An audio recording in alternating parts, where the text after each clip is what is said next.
नमस्कार, आप देख रहे हैं अनबाइट्स। मैं हूं आपके साथ पूजा ठाकुर। आपको बता दें, all JNT reserve category electrical engineer association द्वारा जो उनके लीगल एडवाइज़र है, उनके द्वारा एक पत्रकार वार्ता की जा रही है। और डिमांड जिस तरह से उनकी काफ़ी लंबे समय से रिजर्वेशन इन प्रमोशन की डिमांड वो काफ़ी लंबे समय से कर रहे हैं। और आज जो है तमाम एडवोकेट जो है वो यहाँ पर मौजूद हैं और लीगल एडवाइज़र जिस तरह से आए हैं, क्या कुछ इनकी और डिमांड से क्या लीगली ये बात अपनी रख रहे हैं, आइए जानते हैं। आज की जो हमारी प्रेस कॉन्फ्रेंस है वो स्पेशली हमारे जो रिजर्व एम्प्लॉइज हैं वो किसी भी अदारे से हैं।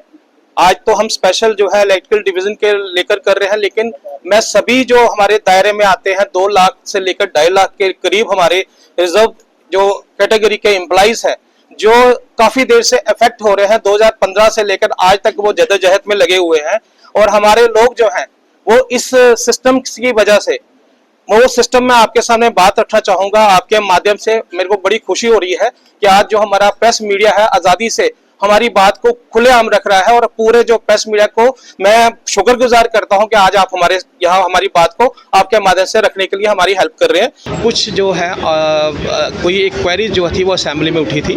उस असेंबली की क्वेरी का जो जवाब आया था वो बड़े मैलिफाइड तरीके से जवाब आया था। उसमें बड़े ही आसानी से एक छोटे से जवाब से जो है इसको क्लैरिफाई किया गया कि अभी तक जो पिछले 10 साल से जो रिजर्वेशन प्रमोशन जो है हमारे एम्प्लॉइज़ को क्यों नहीं दी जा रही। 2015 से लेकर आज तक हमारे जो एम्प्लॉइज़ 2 लाख से लेकर 2.5 लाख तक हमारे एम्प्लॉइज़ हैं जो अफेक्ट हो रहे हैं। इन एम्प्लॉइज़ को जो हमारी जजमेंट थी अशोक कुमार शर्मा की जजमेंट थी उसको section 6 reservation act 2004 and rules 6 जो है 2005 का उसको इन्होंने स्ट्रक डाउन किया। रीज़न ये था कि आर्टिकल 16(4) जो था वो J&K स्टेट में एप्लीकेबल नहीं था। लेकिन 370 के टूटने के बाद 77th अमेंडमेंट जो थे हमारे प्रेसिडेंट साहब ने यहाँ पे लागू किया। और ये क्योंकि ये ड्यूटी थी तो ड्यूटी में वो हर जो कॉन्स्टिट्यूशनल राइट है वो हमको मिलना था। और क्योंकि आर्टिकल 16(4) का इंतखाब यहाँ हो चुका था तो अल्टीमेटली वो जो जजमेंट थी वो अल्ट्रा वायर हो गई और वो इन्फ्रक्शियस हो गई। लेकिन उसके बावजूद भी हमने लीगल लड़ाई हम करते रहे। उस लीगल लड़ाई में हम SLP के थ्रू जो है हम सुप्रीम कोर्ट में गए और सुप्रीम कोर्ट में हमने 2-4 जो शुरू की जो हमने फाइल की थी उसमें हमारा मुनीर हनीफ और गगन ज्योति के 2 केस जो है ना SLP फाइल की, जिसमें हमको दोनों को टैग करके स्टेटस के ऑर्डर मिला। लेकिन उसके बाद 2016 में हमने फिर SLP फाइल की विनोद कुमार वर्सेस स्टेट और हमने इलेक्ट्रिकल इंजीनियरिंग जो थे उन्होंने चैलेंज किया इसी अशोक कुमार शर्मा की जजमेंट को जिसमें स्टे ऑर्डर आए। और एक जो जजमेंट विनोद कुमार की थी उसमें हाई कोर्ट को डायरेक्शन हुई क्योंकि वो जुडिशरी के एम्प्लॉई थे, उनको रिजर्वेशन प्रमोशन जो है उन्होंने दे दी। हमारी जो थी हमको भी यही ऑर्डर हुआ SLP में स्टे करके कि हमको भी रिजर्वेशन प्रमोशन दी जाए।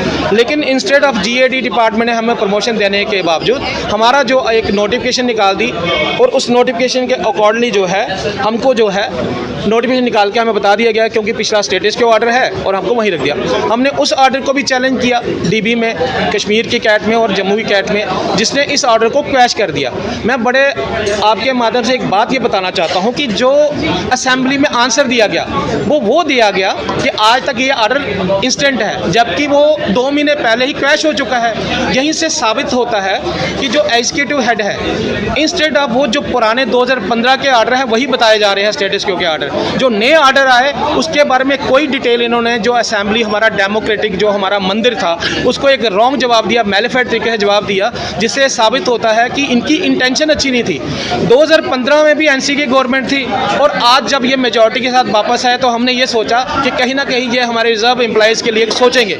लेकिन जिनकी जो सोच है, इनकी जो मन है वो यहाँ से ही क्लैरिफाई हो जाता है कि जो उनका रिप्लाई आया उस रिप्लाई से साबित हो गया कि इन्होंने झूठे तरीके से वो रिप्लाई दिया जो उनके नीचे के मुलाजिम नोट शीट डालते हैं और वो उन्होंने बिना पढ़े वही पुराने ऑर्डर जो है नोट शीट में डाल दिए कि स्टेटस के ऑर्डर है। ये इन ऑर्डर्स के बारे में कहीं तफसील से मेरी डिटेल नहीं दी कि स्टेटस के ऑर्डर से स्टे ऑर्डर हो चुके हैं और इनको हमने प्रमोशन देनी है। तो ये अपने ही ऑर्डर्स को झूठा ठहरा रहे हैं, जबकि ये सुप्रीम कोर्ट की भी जो है अवहेलना कर रहे हैं, सुप्रीम कोर्ट की भी इज्जत नहीं कर रहे, किसी भी हाई कोर्ट की इज्जत नहीं कर रहे। और आज भी हमारे जो मुलाजिम हैं वो इस चीज़ से हरासमेंट फील कर रहे हैं, इस गवर्नमेंट से भी हरासमेंट फील कर रहे हैं। मैं आपके माध्यम से फिर बताता हूँ कि स्टेट एग्जीक्यूटिव के जो हेड है वो भी मुझे लगता है अंधेरे में है, उनको सही तरीके से नीचे से नहीं बताया जा रहा। तो आपके माध्यम से बताऊंगा कि उनके खिलाफ सीरियस एक्शन लिया जाए और उनकी इंक्वायरी की जाएगी कि क्यों झूठे ऑर्डर जो है ये रिप्रेजेंट कर रहे हैं, क्यों नहीं बताते सच में, क्यों अपने स्टेट एग्जीक्यूटिव को भी ये अंधेरे में रखना चाहते हैं। तो मैं आपके माध्यम से आज हमने इसीलिए प्रेस कॉन्फ्रेंस की है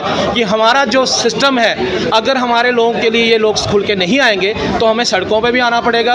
हमको आता है आना, और अगर हमारे राइट्स को इस तरह दबाया गया, कॉन्स्टिट्यूशनल राइट्स को दबाया गया, तो बहुत दिन दूर नहीं है जब हम सड़कों पे आके इनके खिलाफ मुजाहरा करेंगे।